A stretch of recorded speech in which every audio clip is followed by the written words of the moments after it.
Hello guys, today I have an exciting presentation for you. I'm going to be talking about advanced SEM implementation for driving digital success. What that means is I'll cover a couple of really key things that you could be doing with SEM, Google Ads specifically, although we'll touch upon different platforms as well, to really differentiate yourself in the marketplace and really take a step above most of your competitors in your digital marketing efforts. So for our agenda today, we're going to talk about industry trends. Then we're going to talk about three different SEM implementations that are, I believe, very valuable, that are really just on the cusp of coming out, and things that will be very prominent in 2022. Auction time, value time bidding, enhancing your presence, and we're going to talk about custom audiences. Then we're going to have a couple of slides of additional channels, just other things that you could consider outside of Google search. And Q&A we won't be having for this pre-record session, but I'll be doing in person at a digital dealer in Vegas. Cool, so let's start with industry trends. So I like to start with a really top level view before we drill down to the actual implementation to see where we are as an industry and really what conditions dealerships are dealing with today. So bear in mind that I'm recording this presentation towards the end of August, and most of you will probably be seeing it mid-October. So not everything is going to be super relevant, but considering it's a month and a half away, I think a lot of this stuff will still be top of mind. So number one, industry conditions have created a challenging market, but with that comes a unique opportunity for dealers. As you guys obviously know, the inventory crunch has been huge and has only gotten worse as we are now in Q3 of 2021. At the same time, the used car market has also increased significantly, as you can see by all these headlines I have up here. But at the same time, that creates an opportunity for dealers because these increased used car prices are really bringing in a lot of people to sell their cars. And obviously, when they sell their car, a lot of times they're buying a new car. So it's bringing a lot of people to market that wouldn't have otherwise been in market or have been even considering it. I'll give you myself, for example. I just purchased a new car April, May of 2021. So literally I've had it 3-4 months. I was actually considering selling it because out of the blue, people approached me, several people approached me in the car forums and asked to buy it for more than I paid for it. So definitely an interesting time, and obviously creates a lot of challenges for dealerships. But at the same time, I think there's huge opportunity because there's definitely an influx of people who are considering selling their car that would have otherwise kept it for a very long time. Cool. So that's exactly what the data shows us, right? Owners are interested in selling, and they know that now is the time to sell. They're not gonna, oh, maybe I'll sell it, but maybe I'll sell it next year. Those who are really considering it realize that right now is probably the best time to sell, or the next couple of months. So they're not gonna put up the decision for a year or two. So that's very good to see. Literally 70% of owners interested in selling their cars believe that right now is a good time to sell. And this study was done in June and July. 46 expect to fetch car values to be higher these days than they have in the past, obviously. But not everyone has those expectations, right? So people are more likely to sell or trade in, and some are expecting higher trade-ins, but not everyone.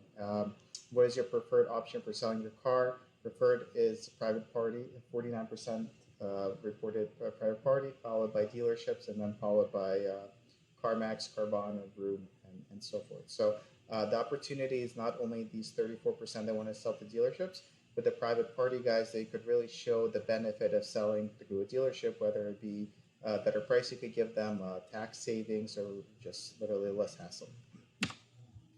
And the search behavior reflects that as well. So this, what we're looking at in this chart is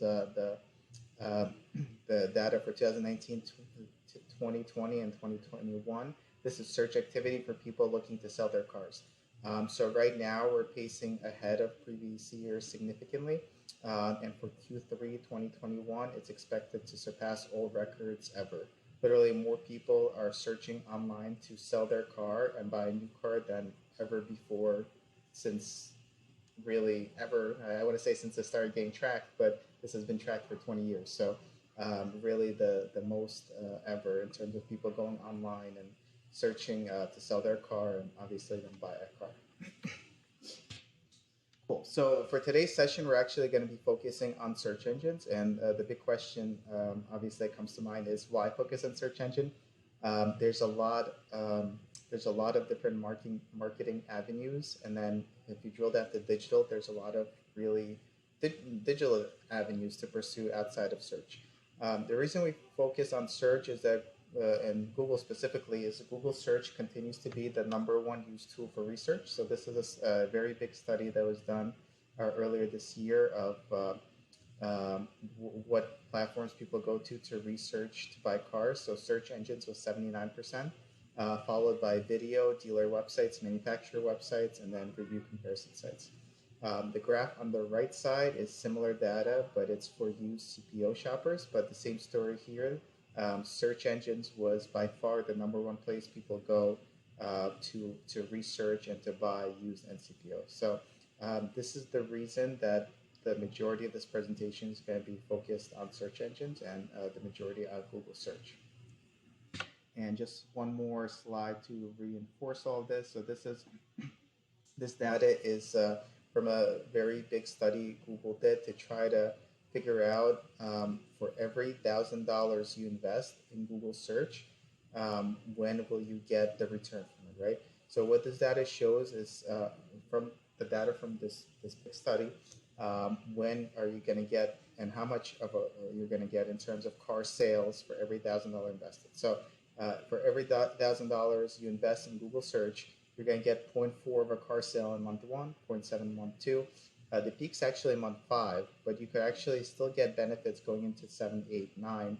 And if you add all these up, the ROI from Google search is still probably the best ROI you're going to get from any kind of advertisements you do, which is why it's something that we SmartSites focuses on as an agency, and really what the next 40 minutes of slides are going to be about. Cool. So next slide, next section. Next section, we're going to jump into the really meat of the presentation, and we're going to talk about the 3 main pillars of really strategies that are becoming more and more important in the Google Ads and SEM space, and that really I think all dealers should at the very least know about. So we're going to start first with automation and auction time bidding. So what is auction time bidding? So auction time bidding is something that's been around for not too long, but this slide specifically is now 2 years old. So at least 2 years. So what auction time bidding is through Google's AI and machine learning, you could actually feed in data from the conversions that happen on your website back into Google Ads, and have Google Ads adjust bidding in a real-time environment. So what that means is someone goes on Google, they search BMW dealership near me. Through the data that Google has that you feed into Google and to Google Ads, you know that person is much more valuable to you because of the time of day, because of the gender, because of all these other variables you know about that person. And literally in the fractions of a second between them hitting search for BMW dealership near me and the ads populating, you could increase or decrease your bid on that person based on those variables. So this is something that's, like I said, existed for a little bit, but we don't see a lot of people utilizing, and it's really, really powerful. The first step to making sure you're doing this is to make sure your Google Analytics is linked up to your Google Ads, because if you don't have it linked up, you're not pushing back all the variables for those adjustments.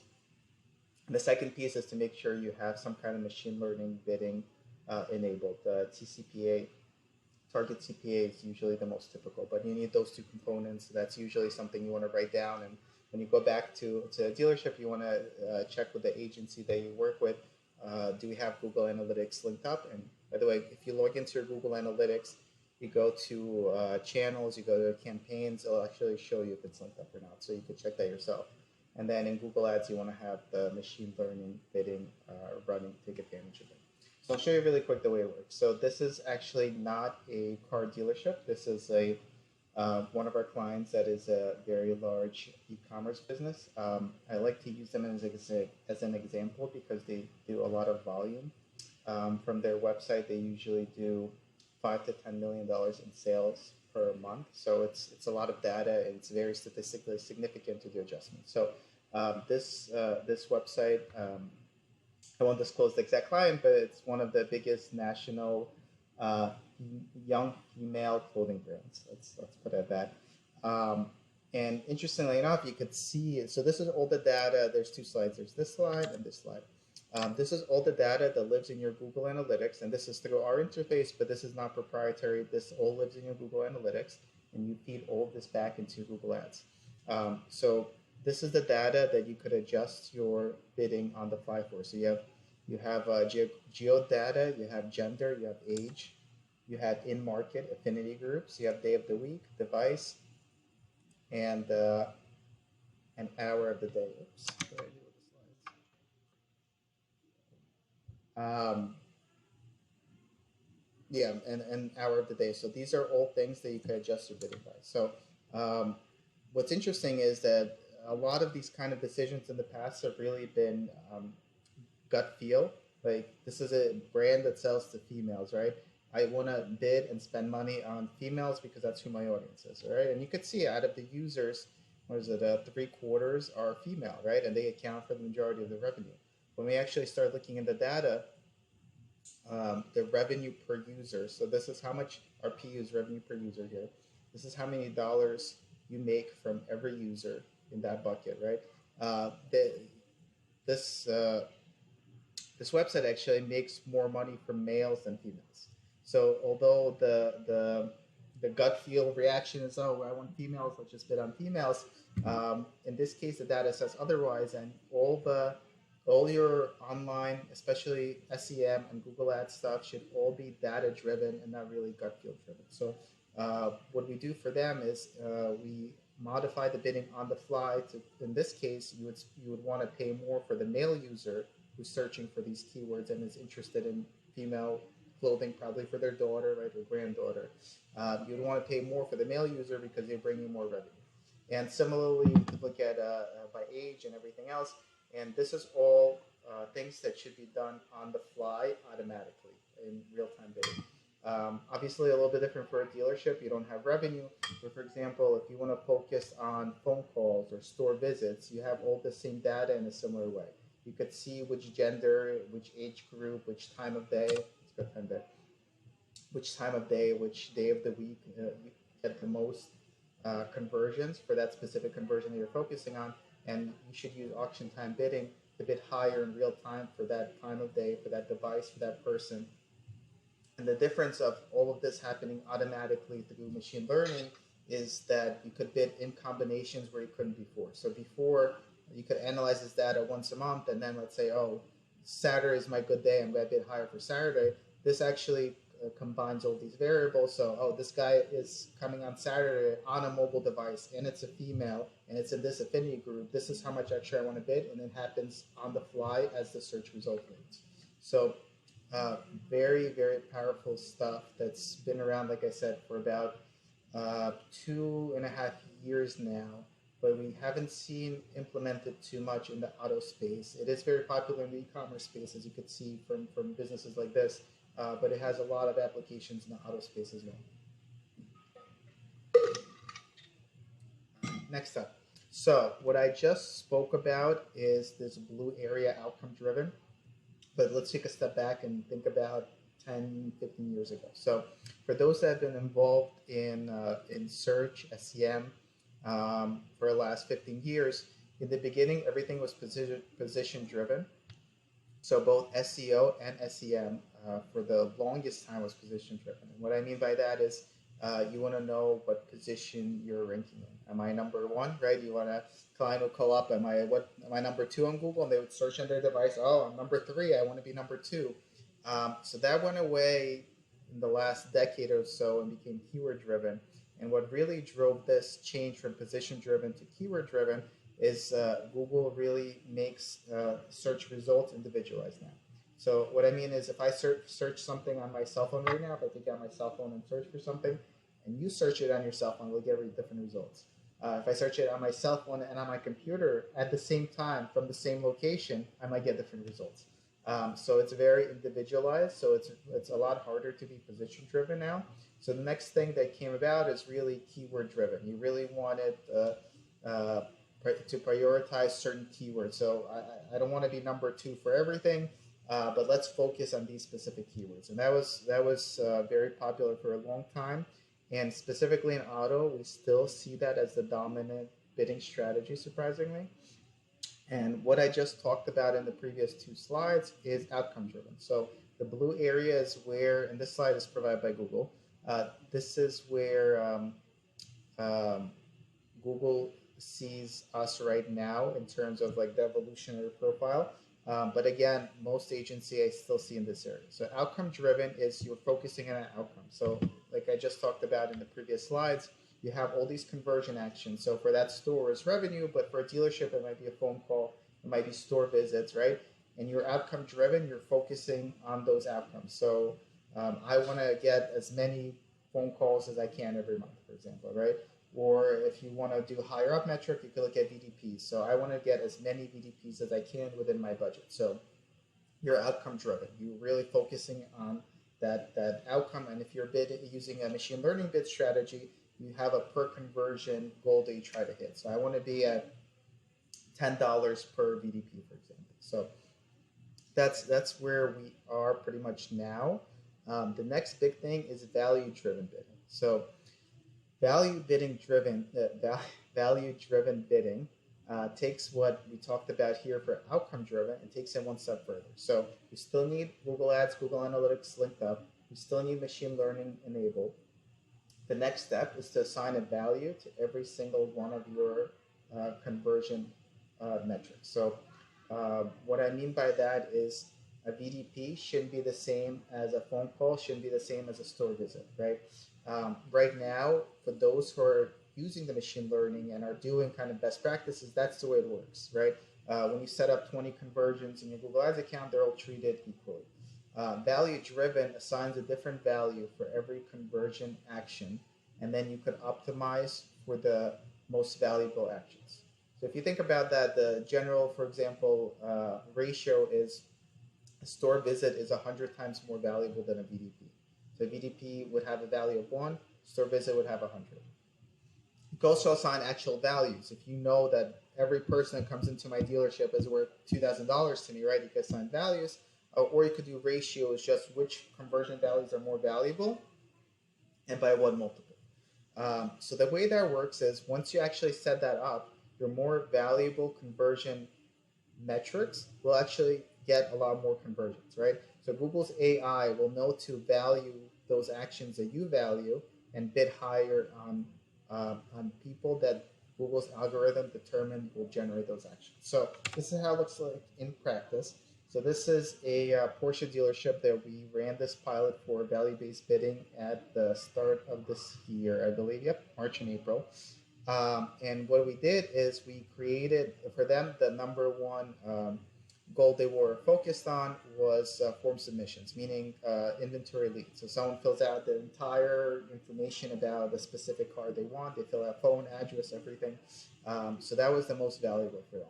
So we set that the value for the form submissions to be 100 versus the value for a VDP to be 1. So in the end, I know there's a lot of data to look at, but in the end, the budget was roughly the same. So 7,600 versus 7,400, just looking at the numbers. The number of clicks was also not that much different, right? Up 10%, but it was because budgeting and cost per click went down a little bit. That was mostly seasonality. You could pretty much say the budget and clicks were the same. The big difference was form submissions doubled, right? So for the general campaign, it went from 4 to 8. From the Taycan specific, it was 2 to 7.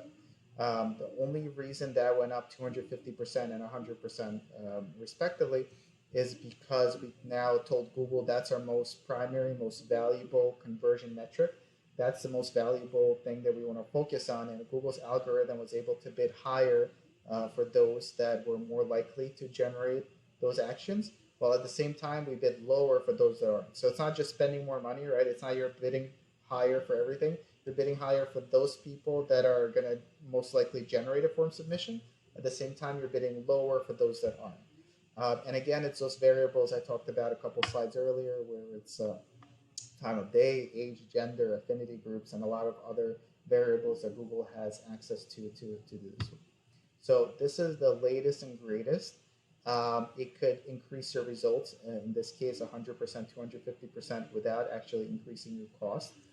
So that's something really, really powerful that I think is going to be the dominant bidding strategy in 2022. We have yet to see any major agency roll it out this year because it does require a good amount of work. It requires that your conversions be set up. They need to be linked up to Google Analytics, which gives whoever has access to Google Analytics a lot of visibility that not all agencies like to do. And you have to have the conversation with the dealership of which goals are important to you, and what they're worth, values, and all that. So there's definitely a setup component to it. But I think eventually more and more agencies will start doing it when they see the value of it. So this is super, super powerful and something to keep in mind on the horizon. And if it's something you could get your agency to implement now, I would certainly not wait.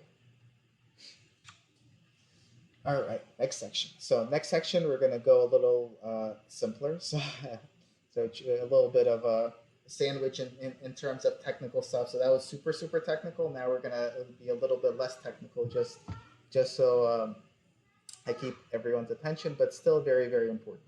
So enhancing your presence. So what do I mean by that? So the way Google Ads works is you have the ability to have extensions in your ad copy. So you have your ad copy, which is fairly the same for everyone.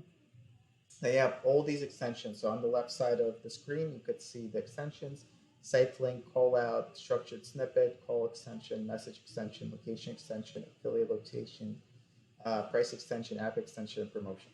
So these are actually all the public ones. There's also tons of other ones, but even let's look at this, for example. So searching for car insurance, as you can see, the first ad comes up, Geico. So that is the good way to do it, right? So they implemented almost all of the extensions.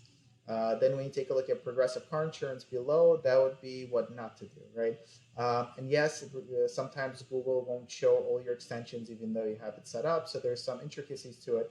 But generally speaking, when I did this research, and this was from a couple of years ago, Geico was doing a phenomenal job at it, and Progressive was consistently not. So it's something that's really doesn't have an extra cost, right? To add extensions, there's no like extra cost to pay for, and it really is no brainer at enhancing your presence. Another way to think about it is for those who do traditional media, it's literally getting a bigger billboard for the same price, right? So as you see here, Geico has the bigger billboard when Progressive doesn't, and it's not only the same price, but Geico actually probably lowers their cost per click, because by having a better ad, you get more clicks on it. It's a higher click-through rate, and a higher click-through rate increases your quality score. So Google actually lower your cost per click. So it's for sure win-win for everyone. And enhancing your search profile like this, it really is no brainer. So again, on the left side are all the standard extensions that you should definitely be doing. And then we'll quickly jump into some betas. So on top of the regular ones, almost all agencies have access to open betas. And then there's pre-betas and alphas. They're a little bit harder to get into, but at the very least, things like the image extensions, these open betas, and now the image extension is no longer beta, it's public. That's something worth exploring as well. So in this case, the image extension is something we've tested with Google for over a year now. And the way it works is, so this is our client over here, Mercedes-Benz of Huntington. By using the image extension, you can actually load the image of the car in your search ad. So in this case, someone searched for Mercedes-Benz GLS. You see the Mercedes-Benz corporate ad, and you see the Mercedes-Benz Huntington ad, and the dealership ad actually looks more professional than the OEM one in this case. And what we've seen from this is click-through rates increase double digits, which increases quality score and really improves results across the board. So this is something that's already now. In the screenshot, it was still beta, but it's already now. And if you're not implementing it, I would highly encourage you to speak to your agencies to make sure you are, and really make sure they're enrolling you in other betas and alphas, because there's a lot of really cool things that Google experiments with that, even if they don't wind up pushing it out to the public, could really give you an advantage over your competitors who are also coming up in search results next to your ad. And in this case, if a competitor came up above them, I personally would click the ad with the image in it, even though it's second and not first. So it really gives you a big advantage. Cool, custom audiences. So now, now we're getting back into the super technical stuff again, but I'll try to slow down my pace a little bit so I don't lose anyone, because it is still very, very valuable stuff. So custom audiences. So for those who have been doing Google Ads SEM for a little while, this slide I believe is from a presentation I did 6 years ago. This slide is something that's been around for a long time, and it's been always available. So just to kind of go through what's been out there before we jump into the new stuff. So what's always been available is affinity groups. So you could target auto enthusiasts, you could target luxury enthusiasts, you could target all these groups on the Google Display Network. You could also target people in market for specific car brands, in market for Cadillac, BMW, for example. So you could target people that Google has identified as being in market for your specific brand, which is really powerful. The traffic from this has always been lower quality because it's not Google search traffic, it's the Google Display Network. But the cost for the traffic is also a lot less. So that's still been a very good strategy if executed correctly. What's slightly newer is custom affinity. So you could create profiles and overlay certain things. So you could target someone in a specific age and specific income, and then layer on these other things. And then there's the custom intent, where you could go after specific models. So Google has a lot of data points on their back end that identifies as someone in market for a specific model or car or brand or whatever it is. And surprisingly, they use Google search, obviously. So if someone searched Audi Q7, they're right away in market for an Audi Q7. But they also use YouTube, where people search comparison videos and reviews about cars. And surprisingly, they use Gmail. So it's all privatized. But for example, if you emailed your uncle and said, "Oh, I'm really thinking about really interested in buying an Audi Q7 soon," Google will put you in market for the Audi Q7, and only Google would know that because they scanned your email. So you could have not done any other searches anywhere. You could have just used Gmail to email stuff, and it's a little bit more complicated than that. But Google could pick up things from a lot of sources like that to really build you into an audience that you could then target. So this is something that's been around for a while. What's new is custom audiences. So custom audiences give you two things. Number one, it lets you really build your own audience. Like, you could upload your own data. Number two, you could create an audience on custom Google signals. So what I mean by that is, so let's take a look at the slide and just take a minute to read it. So this is a tool within Google Ads where you build out an audience to target. In this case, we would target people who search for any of these terms on Google. So if you think about that for a minute, you could target people who search for your competitor on Google, and then target them with ads outside of Google on the display network. So obviously, you're not allowed to bid for their name, and you can't bid for their name on Google search. But what you could do is bid for their name on the Google Display Network by putting into an audience, knowing that they searched for a competitor's name. So let's reading through this one more time. People who search for any of these terms on Google. So you literally could create a custom audience of any kind that you like based on what someone searched on Google search, and then target them outside of Google search. And then, of course, you could still overlay geography and a lot of other variables on top of this. So this is really, really powerful. And again, just to take a moment to make sure it all sinks in, You could even, it doesn't even have to be a competitor, right? You could target, you could create an audience of everyone. Let's say you're an Audi dealer. You could create an audience of everyone who searched for an Audi Q7 in your geography. You make them into an audience, and then you target them on the Google Display Network with a banner with an Audi Q7 special. So this is fairly new and very powerful, and just something I haven't seen used often yet. But I think it has a lot of potential to target both competitors and to go after really niche markets. Second part of this is what's called custom match. So this is a little bit more complex, but what you do in a custom match is you could actually upload your own 1P data, and then you could marry it with Google Audiences, overlay it, put other filters on it. To give an example of an application for this is, for example, you're a BMW dealership, and you have a database of all your users, but better yet, you have a database of all your lease users, and you know everyone whose leases are ending in 6 months, right? You take that database of everyone whose leases are ending in 6 months, you upload them to Google, put some more filters on it, make sure they're within certain age, certain geographies still, right? They haven't moved away. And then you target those people on the Google Display Network with ads telling them to bring back their lease. There's a lease return special, right? That becomes really, really powerful because you're not spending a lot of money for this, right? The ads are Google Display Network. You only pay if someone clicks, and usually it's, I don't know, 20 cents a click. You're targeting specific people that you know have a lease that's ending soon. And then even if they don't click the ad, there's a lot of awareness that you're getting for free. You're getting all these top of funnel metrics, awareness, drive brand favorability, a lot of stuff that you really are kind of bonus. And then if they do click it and come to your page and see your lease return special, you're only paying 20 cents for that person. So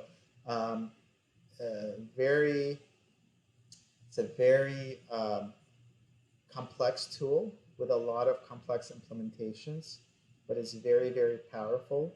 I've seen this kind of technology get exploited a lot outside of the auto space, but in the auto world, it's not yet used often. So definitely consider how you could use it, and you could really have a huge competitive advantage. Cool, so that was the third pillar. Now we'll get to a couple bonus content. So oftentimes, maybe not now when there's an inventory shortage, but back when inventory is restocked, oftentimes people come to me and say, well, I'm spending this much on Google Ads. I want to get more business. Can I spend 3 times more and get 3 times more business? And often the answer is no, because there's could only reach so many people, right? If you're already at 80-90% impression share and you want to spend 3 times more, the volume's just not there. So let's take a brief deep dive into some other channels that you could be looking at. So number one is Microsoft Ads. So this slide is provided by Microsoft, so please take it with a grain of salt. But Bing has been increasing in impression share and scale. For those that don't know, Bing Ads is now Microsoft Ads. They branded it back.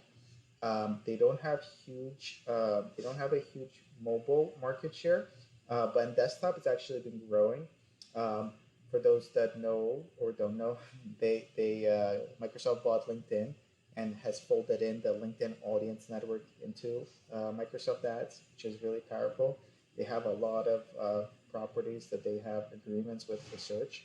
Obviously, things like Yahoo, AOL. So in the past, they would only power a fraction of the volume on Yahoo, AOL, and whatnot. As of a year or so ago, they have all the inventory. So their market share has gone higher. There's, according to Microsoft at least, there's 48 million people that you can't reach on Google. So Microsoft's actually really good in that way, where people who use Microsoft to search do not use Google. They're usually unique people. So in other words, people who go on AOL.com, Bing.com, whether it's their default search engine or that's what they're used to using, they won't go to Google.com. There's very few people that use both. So it's when you advertise on Microsoft, it's usually all incremental users. There's less competition there, so clicks are cheaper and results are usually better. Generally speaking, the audience on Microsoft also skews older, skews more affluent. A third has a household income of over 85,000, and usually it's better audience. It's for sure better audience.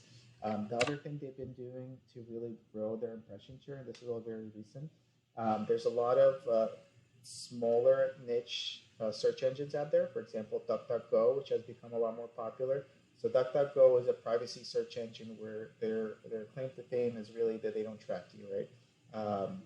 Which is huge now as people are more concerned about their privacy. It their size, they went up, I don't know, 20-fold in size in the last 12 to 18 months. It's still relatively small, meaning less than 1% of search engine impression share, but certainly growing. So what Microsoft has done is it has partnered with DuckDuckGo and dozens of other smaller search engines to power their ads. So if you go to DuckDuckGo and do any kind of search, the ads coming up there are Microsoft ads, and the only way to get on there is to do Microsoft ads, and it's really increased Microsoft's footprint. And the second piece to this slide is for those that use a Windows computer. If you have noticed, you have a little icon here on the bottom right that shows your weather. That's something Microsoft rolled out in Windows end of Q1 of this year. And what's interesting about this is if you click this little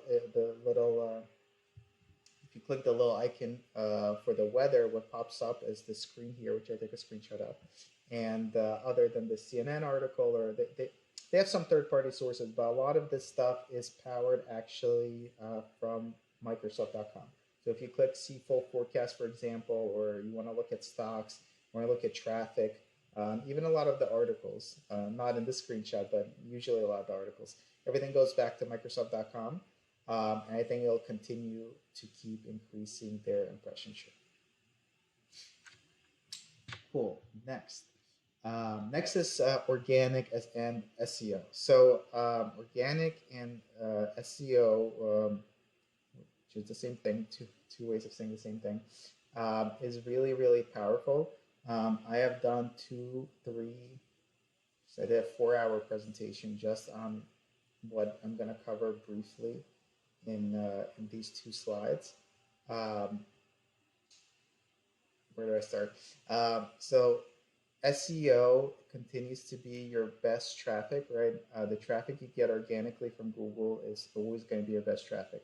And it's more important than ever to make sure you're coming up on organic for as many things as you can, and coming up high on top for as many things as you can.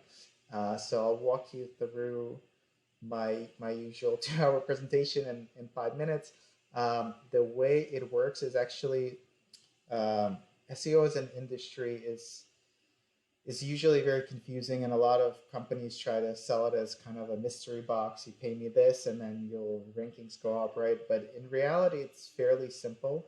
The formula, at least the way I interpret it, is it's your unique content multiplied by your relevant links minus your technical errors.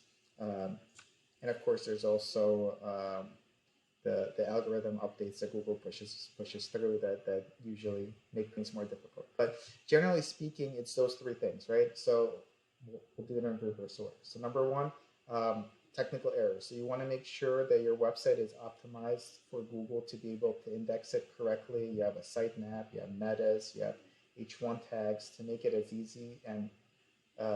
easy as possible for Google to crawl your site and collect all the information they need. So that's a no-brainer. It's usually a very front-loaded exercise, but once you do it, it helps a lot. Next one up is relevant links. So the more authoritative websites that link to you, the more authoritative Google thinks you are. So for example, you just started a website, you're not ranking on Google at all, but then CNN links to you, Fox News links to you, all these big places link to you. Google now knows that you're also authoritative because these websites are linking to you, and they'll rank you high. And the last one is unique content. So content gives you the opportunity to show up in search. If you don't have the content and you have links from every major website in the world, it won't save you because you won't have the content to come up in search. So let's take a look at this example I have on the right of the screen, which is luxury sedans. So in this case, and this screenshot is from at least 3 years ago when I gave this another presentation that was SEO specific. If you search luxury sedan, it's a very, very valuable keyword. So obviously all these places that show up, US News, Current Driver, Edmunds, they all want to be number one for it, right? So why is US News number one, for example, when Current Driver is number two and Edmunds number three? So in this case, first of all, US News has specific pages about luxury sedans. Not only that, but they actually have a couple of pages, right? They have one for luxury mid-size sedans, one for luxury, one for mid-size cars, and one for large cars, one for luxury cars under 40,000. So they have the content. If they didn't have these pages, if these pages didn't exist, there would be nothing to come up, right? usnews.com, like their homepage wouldn't show up. So every piece of content you create gives you the opportunity to show up in search. And then after that, it's about how authoritative your website is, how many other sites link to you. So what this means is if you want to really start from scratch and say, listen, I want to invest in my SEO, I want to get more SEO traffic, what you do is you take a couple keywords, you see who's ranking for it, and you could reverse engineer it, right? There's a lot of tools. There's SEMrush, there's Ahrefs, there's Majestic SEO, SEO Moz, that really will give you the data of how the variables that go into it. So for example, I could pull up the data for US News and for Car and Driver, and I could see how many sites link to them, and I could see how much content they have. And then let's say you're a new website that just started that want to rank for luxury sedans, and you want to say, well, what is it going to take for me to get here? Well, it's pretty easy. You look at Car and Driver, you look at US News, and you see how many links they have, how much content they have, and that's really what it'll take. Of course, Car and Driver and US News won't just be sitting there while you're building this out and creating content. Their content and links are growing as well. But generally speaking, you could reverse engineer it, you could do an audit, and you could see all the links your competitors have. And then it's all about trying to get those same links, right? If it's a local airport, or like I don't know, so small business association in your county or in your state that lists all the dealerships and your competitors on it, right? So you reach out to them and you ask them to add you there as well. Google doesn't allow you to buy links. Google doesn't allow you to trade links. It's really an outreach initiative where you need to reach out to all these places and other places and get them to link to you. And at the same time, you want to create unique content for things people will search about. And the more unique content you create, the more opportunities you have to show up in search. And the end result looks pretty much like this. I just grabbed the random client that we have. Obviously, there's ups and downs. There's COVID and seasonality and brand-specific things that happen. But in this case, they tripled we're looking at from 2019 to 2021. They went from under 2,000 visitors to almost 6,000. So they tripled their organic search traffic. And honestly, this is typical results. Some are a little less, some are a little more, but this is right in the middle. And you should really look into your organic search traffic. And if it's not going up, you really need to work on it, right? If you're not creating unique content, you're not going to get more traffic. Maybe your traffic will go up a little bit because overall more people are using the internet and searching for car dealerships, but you need to keep creating unique content. You need to make sure you don't have any technical errors on your website, and you really need to get websites to link to you. That's as simple as that. And out of all the stuff we do, and as an agency, SmartSites does everything digital. I think SEO is one of the most valuable. And the way we do it, the way we sell the product is very different from almost anyone else. Is we literally sell the hours, because we tell you the formula, right? I just told you the formula. You have to get content, you have to get the links, you have to fix technical errors. We sell hourly blocks. So let's say you buy 50 hours. We charge $50 an hour, and you literally just pay us $50 an hour for the 50 hours a month. And we spend those hours creating content. We spend those hours getting you links. And in some cases, clients say, "Oh, I want to do the links myself. I want to do the content myself," which is fine.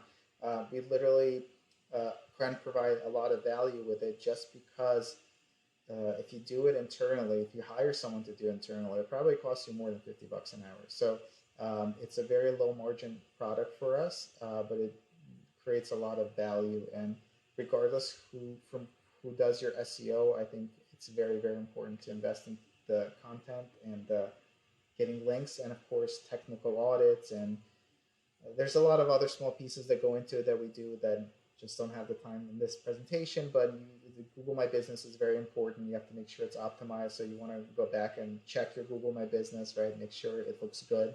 You want to make sure you're on Apple Maps, Bing Maps, like things people forget sometimes, but Apple Maps actually is used a lot and powers a lot of things. So does Bing Maps. So there's other components of SEO, but on an ongoing monthly basis, it's the content and getting links that's really going to drive results like that. And that's all I have for you guys. Feel free to reach out to me. Hopefully, I'll get to see everyone at Digital Dealer in Vegas in person. But obviously, recording this as well, just in case. And forgot to introduce myself in the beginning, but I'm Alex Mellon, co-founder of SmartSites, and we're a full-service digital marketing agency, a little bit over 200 employees, 6 offices worldwide. Always growing, expanding, and we work in every single industry and create amazing results for clients and really every industry, including automotive. So feel free to search about SmartSites and myself, and I'm always open to connecting with people. So if you go to alexmellon.com, my name.com, I have all my social media profiles in the footer, so feel free to connect and check out smartsites.com and really do some research about us if you want to learn more. Thank you.